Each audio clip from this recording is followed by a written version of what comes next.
இன்றைக்கி நம்ம பிப்ரவரி 20 TNPSC SSC ஆர்ஆர்பிக்கான current அஃபேர்ஸை நம்ம பார்க்க போகிறோம். இன்றைக்கி 2 சிஏ, ஒன்று வந்து டைடல் ஃப்ளட்டிங், இன்னொன்று ஸ்பீடு ப்ரீடிங். சரியா? ஒரு சைட் ஃப்ளட்டு, இன்னொரு சைட் ப்ரீடிங். சரி, ஏன் இது நியூஸில் வந்துச்சுன்னா, கேரளா அரசாங்கம் இருக்காங்கல்ல, டைடல் ஃப்ளட்டிங்கை ஒரு ஸ்டேட் டிசாஸ்டராக அறிவிச்சிருக்காங்க. அறிவிச்சனால என்ன ஆகும்? இதில் யாராவது பாதிக்கப்பட்டாங்கன்னா ஸ்டேட் டிசாஸ்டர் ஃபண்டுன்னு இருக்கும், அதிலிருந்து கொடுக்க முடியும். சரி, இது இந்தியாவில் இதான் ஃபர்ஸ்ட் டைம் இந்த மாதிரி ஒரு டைடல் ஃப்ளட்டிங்கை ஸ்டேட் டிசாஸ்டர்னு அறிவிக்கிறது. சரி, டைடல் ஃப்ளட்டிங்னா என்ன சார் அப்படின்னு கேட்குறது புரியுது. சரியா? திடீர்னு கடலில் தற்காலிகமாக அதிகரிக்கிறது. கடற்கரை இருக்குல்ல, அதெல்லாம் தாண்டி உள்ளே வந்துடும், வீட்டுக்குள்ளே வந்துடும். சரியா? இதுக்கு ஒவ்வொரு பேர் சொல்கிறாங்க. Sunny day flooding, king tide flooding, nuisance flooding அப்படின்னு பேர் சொல்கிறாங்க. சரி, ஹை டைட்னா என்ன சார் அப்படின்னா, மூன் இருக்குல்ல, மூன் வந்து அதோட கிராவிட்டியை வச்சு கடல் நீரை தன்னோட இழுக்கும். அதனால் டெய்லியுமே ஒரு 2 தடவை வந்து கடல் வந்து கொஞ்சம் வெளியே வந்துட்டு போகும். அதான் ஹை டைட்னு சொல்லுவோம். சரியா? சரி, டைடல் ஃப்ளட்டிங் எப்படி ஆகுதுன்னு பார்ப்போம். சரியா? நீர் வந்து கடலுக்குள்ளேயே தான் இருக்கும். ஆனால் அந்த டைடல் ஃப்ளட்டிங்கில் என்ன ஆகும்னா, ஹை டைட் வரும்போது கடல் நீர் கொஞ்சம் தூரம் வெளியே வந்துடும். அது எப்பயுமே நடக்காது, சில நேரத்தில் நடந்துடும். அப்போ என்ன ஆகும்? தாழ்வான பகுதியெல்லாம் நீரில் மூழ்கும். சில மணி நேரத்துக்கு பிறகு தான் மீண்டு அது வந்து சரியான நிலைமைக்கு வரும். இது பெர்மனன்ட் ஃப்ளட் இல்லை, இது ஒரு டெம்பரவரி ஃப்ளட்டு தான். சரியா? இது ஒரு டெம்பரவரி ஃப்ளட்டு தான்.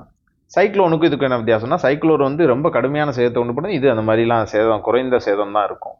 தினமும் 2 தடவை வரதுக்கான சான்சஸ் இருக்குது. சாதாரண ஹை டைடு தான் காரணம் இதுக்கு. இது வந்து புயலே காரணம். புயல்லாம் தெரியும்ல, பார்த்துருப்பீங்க, சென்னை ஃப்ளட்டு. இதுக்கு 3 தான் காரணம். சரியா? அதுக்கு வந்து புயல் காரணம். ரைட்டு. இதுக்கு வந்து கொஸ்டின்ஸ் இருக்குது, எதுன்னு ஆன்சர் பண்ணுங்கள். டைடல் ஃப்ளட்டிங் அலை வெள்ளம் குறித்து கீழ்கண்ட கூற்றுகளை பரிசீலிக்கவும். இது பெரும்பாலும் சூறாவளி காரணமாக உருவாகும் ஸ்டார்ம் சர்ஜ் மூலம் மட்டுமே ஏற்படும்.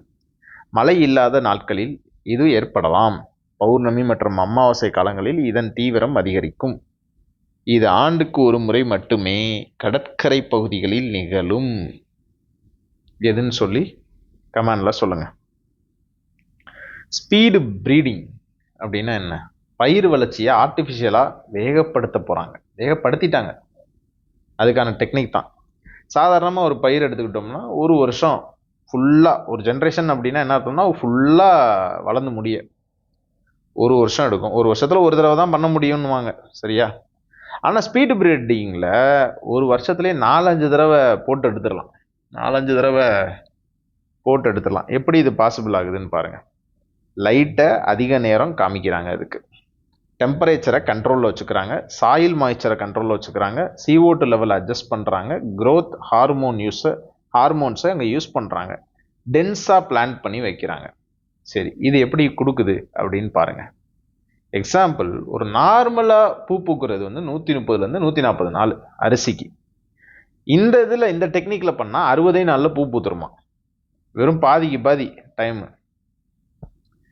ஏன் இது தேவை அப்படின்னு கேட்டிங்கன்னா, இன்றைக்கி மழைப்பொழிவு கொஞ்சம் கொஞ்சமாக குறைஞ்சிக்கிட்டு வருது.